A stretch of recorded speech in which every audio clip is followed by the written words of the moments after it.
안녕하십니까. 암호화폐 정보를 전달해 드리는 닥터 비트맨입니다.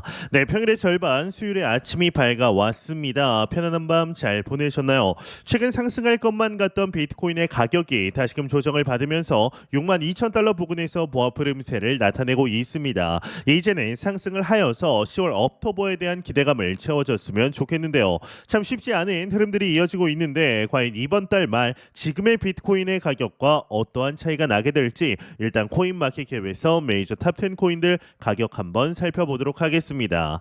네, 일단 시가총액 1위의 비트코인의 경우는 전날 대비 0.25% 하락한 62,400달러대 나타내고 있습니다. 이더리움의 경우는 1.30% 상승한 2,460달러대, BNB가 1.57% 상승, 솔라나가 0.20% 하락, XRP가 0.20% 상승한 0.53달러대에 나타내고 있는데요.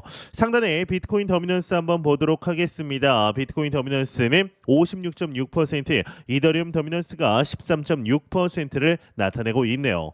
네, 미국 애틀란타 연방준비은행 총재 레피얼 보스틱에게서 하나의 발언이 나오게 되었습니다. 월간 일자리 창출이 10만 건 이상으로 감소하면 연준이 계획한 것보다 더 빠른 금리 인하를 검토해야 할지 생각해 볼 수 있다라는 발언이 나오게 된 것인데요. 이 내용을 보게 되면 보스틱 총재는 최근 고용시장의 둔화에 대해서 언급을 하면서도 고용 창출은 여전히 강력하다라고 강조하게 됩니다. 이는 지난달 비농업 부문에서 월가의 예상을 뛰어넘는 25만 4천 건의 신규 고용이 발생했기 때문인데요. 이런 고용 수치는 미국 경제가 여전히 견고한 상태임을 보여주게 됩니다. 그 결과 연방준비은행이 금리를 예상보다 빠르게 인하할 가능성이 높아졌다라는 점을 우리는 주목해야 하는데, 현재 금융시장에서는 내달 이제 6일에서 7일 열릴 FOMC 회의에서 연준이 금리를 25bp 인하할 가능성이 크다라고 보고 있습니다. 이 연준의 금리 정책은 크립토 시장에 매우 중요한 영향을 미치게 되죠. 이 금리 인하는 시장의 유동성을 더해주고 투자자들의 위험자산 선호도가 높아지면서 비트코인과 같은 크립토 마켓은 이러한 환경에서 강력한 상승 잠재력을 가질 수 있는 이유입니다.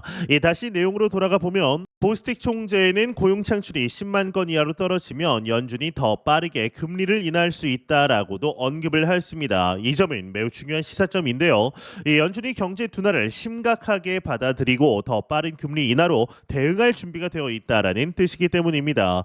이 금리 인하가 더 빠르게 진행이 된다라면 글로벌 유동성 확장이 더욱 가속화되겠죠. 추가적으로 인플레이션에 대한 보스틱 총재의 언급 또한 주목할 필요가 있습니다. 보스틱 총재는 인플레이션이 여전히 높은 상태라면서 우리는 그것을 2% 목표치로 돌려야 한다라고 강조하며, 인플레이션이 너무 높다, 아직 갈 길이 남았고 인플레이션 목표치에 초집중하고 있다는 것을 사람들이 이해했으면 좋겠다라고 덧붙이게 됩니다.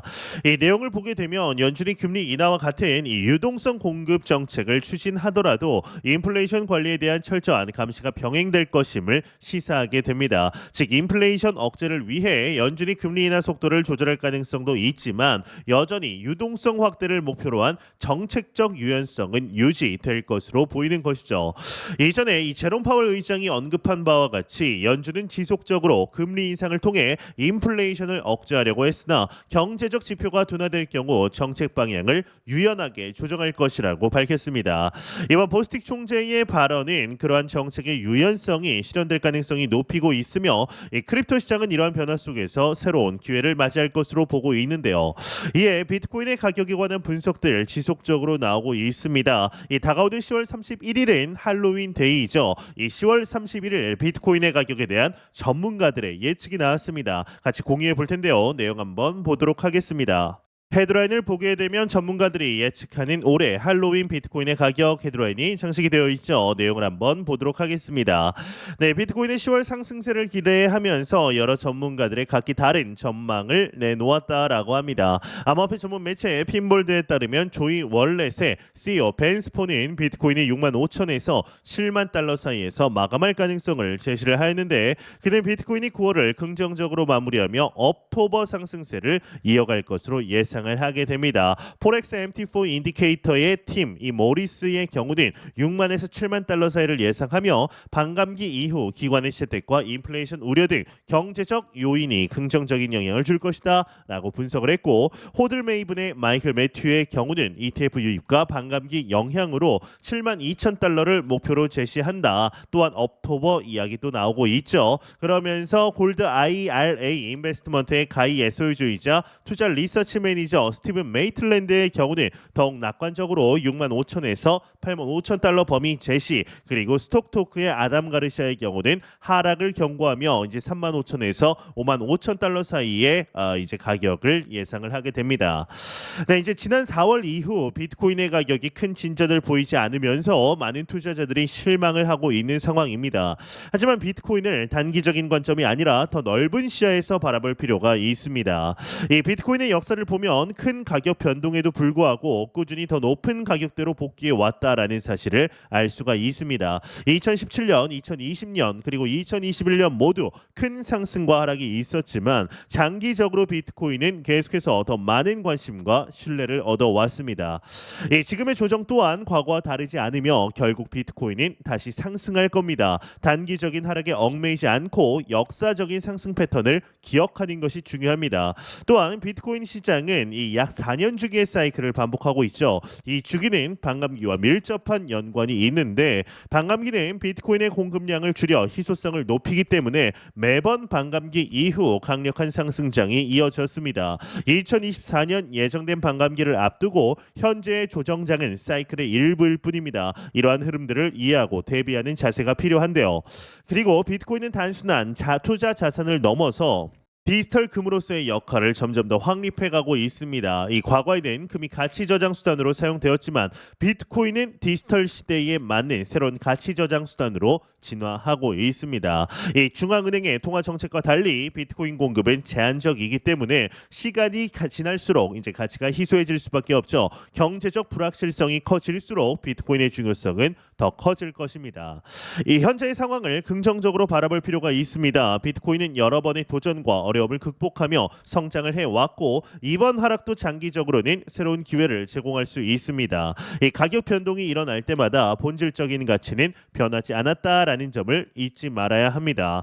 이 비트코인을 역사적 그리고 사이클적 그리고 화폐 진화적 측면에서 본다라면 현재의 조정은 오히려 기회일 수 있습니다. 중요한 것은 이 자산의 장기적인 가치를 믿고 흔들리지 않은 투자 전략을 유지하는 거죠. 비트코인 미래에 대한 신뢰를 갖고 장기적인 시각으로 접근하셨으면 좋겠습니다.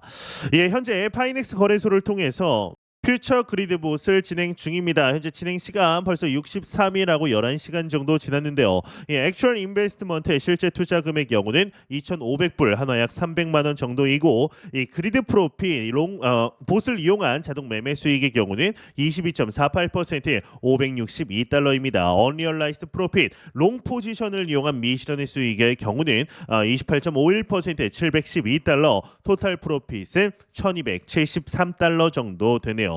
이 봇을 처음 시작했을 당시 봇의 시작 가격, 비트코인의 시작 가격은 56,143달러였습니다. 하지만 이 오른쪽을 보시게 되면 브레이크 이븐 프라이스를 보실 수가 있는데, 이 47,000달러라고 되어 있죠. 이게 무슨 뜻이냐? 이 47,000달러 이상이 된다면 봇이 이제 수익을 보는 상태로 전환이 된다, 양전된다라고 보시면 되는데, 놀랍지 않나요? 이 56,100달러에 시작했는데 이제 47,000달러만 넘더라도 수익을 볼 수 있는 상태로 이제 진화가 되었습니다. 이것이 가능한 것은 바로 이 그리드 프로핏이 있기 때문인데, 현재 봇을 많은 분들이 사용하고 계시면서 상당 부분 만족을 하고 있습니다. 아무것도 하지 않아도 이 그리드 프로핏이 자동으로 늘어나기 때문이죠.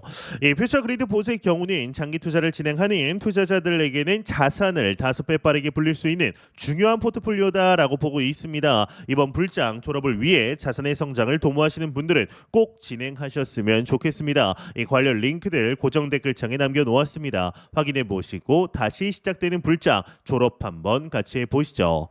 네, 이런 소식과 더불어서 이 비트코인 맥시멀 리스트이자 엘살바도르의 비트코인 자문인 맥스 카이저에게서 리플 관련 하나의 언급이 나왔습니다. 바로 XRP의 가격이 절대로 상승하지 않을 것이다라고 주장을 한 것인데요. 이 카이저는 본인의 엑스닷컴을 통해 새끼 까마귀가 벌레를 잡아 먹으려는 15초 분량의 동영상을 공개했습니다. 이 맥스 카이저의 엑스닷컴으로 이동해 보면 실제로 영상을 업로드한 것을 확인할 수가 있는데 일단 짧은 영상이니 같이 보도록 하겠습니다. 네, 지금 영상을 보게 되면 이제 애벌레가 이렇게 이제 계속해서 움직이고 있는데 이 새끼 까마귀는 입을 벌리고 먹으려고 하는 시도를 하지는 않습니다. 뭔가 먹으려고 하는데 입을 안 닫죠. 계속 피하면서 입을 벌린 상태로만 움직이고 있습니다. 네, 이제 맥스 카이저는 이 게시물을 통해서 절대 일어나지 않을 랠리를 기다리는 XRP 보유자라고 이제 애둘러서 이렇게 조롱을 했다라고 볼 수가 있는 건데요. 이 앞서 카이저는 XRP나 솔라나, 에이다, 이더리움 등 주요 알트코인을 중앙화된 S-코인이라고 부르면서 이 미국 증권거래위원회 SEC의 게리 겐슬러 정책을 지지한다라고 밝히게 됩니다. 이번 발언은 SEC가 리플과의 소송에서 패소한 후 항소를 제기했을 때 나오게 되었는데요. 그간 XRP의 가격은 다소 아쉬운 모습을 보여주었기에 이러한 마음을 이해하지 못하는 것은 아닙니다. 이 가격 빼고 모든 것이 완벽한 XRP이기 때문에 투자자들의 마음이 더욱 애간장타는 것이 사실이죠. 얼마 전 비트와이즈에서 XRP 현물 ETF를 신청했다라는 소식이 나오면서 상당한 화제가 되었었습니다. 이번에 다른 기업에서 추가적인 ETF 신청 소식이 나오게 되었는데요. 관련 내용 함께 보겠습니다. 헤드라인을 보게 되면 카나리아 캐피탈 리플 현물 ETF 신청 기업용 블록체인과 XRP 수요 대응한다 헤드라인이 장식이 되어 있습니다. 네, 내용을 보도록 하겠습니다. 이 카나리아 캐피탈이 리플 현물 ETF 신청서를 미국 증권거래위원회 SEC에 제출했다라고 합니다. 이 비트와이즈에 이어 두 번째 신청서인데 이 폭스뉴스 기자 엘리노어 테렛의 경우는 이 같은 내용을 엑스닷컴에 공유를 한 거죠. 카나리아 대변인은 폭스뉴스의 비트코인과 이더리움을 넘어 정교한 암호화폐에 대한 투자자들의 수요가 증가하고 있고 보다 진보적인 규제 환경을 격려하려는 움직임이 나타나고 있다. 특히 기업용 블록체인 솔루션과 XRP와 같은 네이티브 토큰에 대한 접근성을 추구하는 투자자들이 있다라고 밝히게 됩니다. 이 비트와이즈에 이어서 이제 카나리아 캐피털이 미 SEC에 XRP 현물 ETF 신청서를 제출했습니다. 이 겉으로 보기에는 단순한 뉴스일 수 있지만 이 뉴스가 시사하는 바는 크립토 시장의 구조적 변화를 이해하는 데 중요한 단서가 됩니다. 일단 우선 현재 XRP 가격이 다소 실망스러운 흐름을 보이고 있다라는 점은 많은 투자자들이 공감할 겁니다. 그러나 단기적인 가격 움직임에 집중하는 것은 진정한 기회를 놓치는 것과 다름없습니다. 이 자본시장에서 가장 중요한 것은 가치에 대한 재평가가 언제 일어날 것인가를 파악하는 능력입니다. ETF 신청이 잇따르고 있는 지금이 바로 그 신호다라고도 볼 수가 있는 거죠. ETF는 단순히 새로운 투자 상품을 의미하는 것이 아닙니다. ETF는 이 제도권에서 해당 자산을 공식적으로 인정한다라는 시그널입니다. 특히 이번에 신청된 XRP 현물 ETF는 단순한 투기적 암호화폐가 아니라 실질적인 기술적 기반을 가진 자산임을 입증하는 중요한 첫 걸음입니다. ETF 승인이 가져올 이 유동성의 확대는 가격에 직결되는 것은 물론 XRP의 장기적 신뢰도를 한 단계 끌어올리는 데 기여할 것입니다.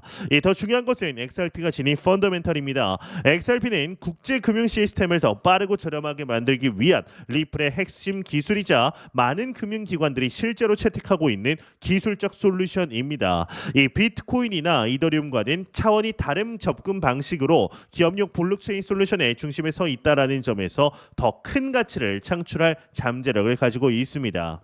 이 카나리아 캐피털 대변인의 발언에서도 알 수 있듯이 투자자들은 이제 단순히 비트코인과 이더리움만을 보고 있지는 않습니다. 이제 그 기업의 실질적인 수요를 충족시킬 수 있는 블록체인 기술에 더 많은 관심을 두고 있는데 XRP에 대한 ETF 신청이 잇따른다라는 것은 그러한 변화가 이제 가시화되고 있다라는 증거입니다. 시장이 성숙해지고 규제 환경이 정비되면 XRP는 그 가치가 재평가될 것이고 그 결과로 현재 저평가된 상황은 오히려 미래의 투자 기회로 다가올 겁니다.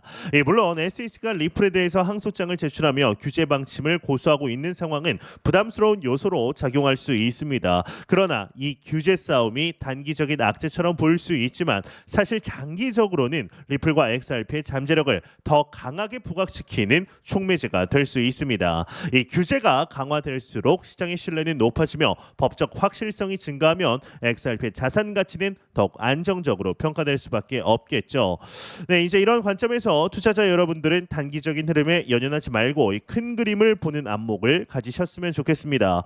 지금 XRP는 저평가된 자산일 가능성이 큽니다. 이 시장에서 성공하려면 남들이 보지 못하는 가능성을 보고 장기적인 시각으로 접근하는 것이 중요하다라고 생각되는데요.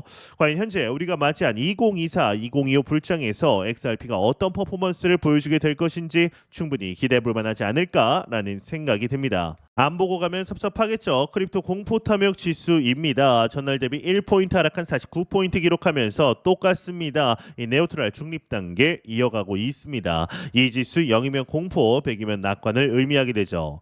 네, 이제 어제 미국의 델라웨어 파산 법원에서 FTX 파산 계획을 승인했다라는 소식을 전달해 드렸습니다. 이에 따라 이 파산 당시 가치의 118%에 해당하는 금액을 현금으로 상환받게 되었다라고 하는데, 그렇다고 이 모든 것이 깔끔하게 정리된 것은 아닙니다. 일단 암호화폐가 아닌 현금으로 상환이 된다라는 점, 그리고 FTT 토큰의 가치를 제로로 산정하는 것이 큰 문제가 됐습니다. 하지만 FTX가 예상보다 빨리 해결되는 것이라는 시각도 있는데요.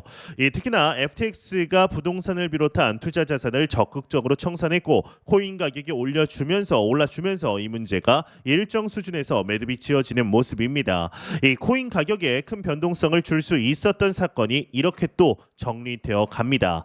이제 우리가 FTX 사태를 통해서 알아야 할 것은 이런 사건이 얼마든지 재발할 수 있다라는 겁니다. 물론 한국의 경우 금융감독원에서 정례적으로 거래소에서 실제 코인을 가지고 있는지 확인하고 있습니다. 하지만 해외의 경우는 여전히 규제가 제대로 미치지 못하고 있죠. 지금도 많은 무명의 거래소들이 순식간에 사라져 버립니다. 따라서 어느 정도 신뢰할 수 있는 거래소를 선택해서 이용하는 것이 좋습니다. 이 FTX는 당시 글로벌 2위 거래소였습니다. 샘 뱅크 프리드는 혁신가의 이미지를 덧입고 영웅처럼 추앙받았습니다. 나락으로 간 것은 매우 순식간이었죠. 코인은 특히나 현금으로 만들어 내 계좌에 들어오기 전까지 내 돈이 아닙니다. 이 비트코인 현물 ETF가 미국에서 승인되고 한때 1억 원을 넘기기도 하니까 사람들이 착각합니다. 이 비트코인이 무슨 완전한 제도권 자산이라도 된 것처럼 착각하는 겁니다. 전혀 그렇지 않습니다. 특히나 미국은 아직 이렇다 할 코인 관련 규제를 하지 못하고 있습니다. 그러니까 SEC가 계속해서 토큰들을 향해 증권이라며 소송을 걸고 과징금을 때리고 있는 겁니다. 이 사실을 기억해야 합니다. 이 제도권에 코인이 들어갔다라고 말하는 것은 ETF 때문에 투자가 좀 더 쉬워졌다라는 의미이지 실제 미국 주류가 비트코인을 받아들였다는 뜻이 전혀 아닙니다. 여전히 미국 주류가 보기에 비트코인은 모호한 자산이죠. 일단 누군가 마음대로 조정할 수 있는 자산이 아닙니다. 달러는 연준에서 금리를 통해 조정할 수 있습니다. 그런데 비트코인은 전혀 그렇지가 못합니다. 그러니까 공화당과 트럼프는 우리가 많이 가져서 통제권을 갖자라는 겁니다. 반면 해리스와 민주당은 비트코인과 크립토에 대한 일정 수준의 규제를 만들어서 그 안에서 크립토를 감시하겠다라는 겁니다.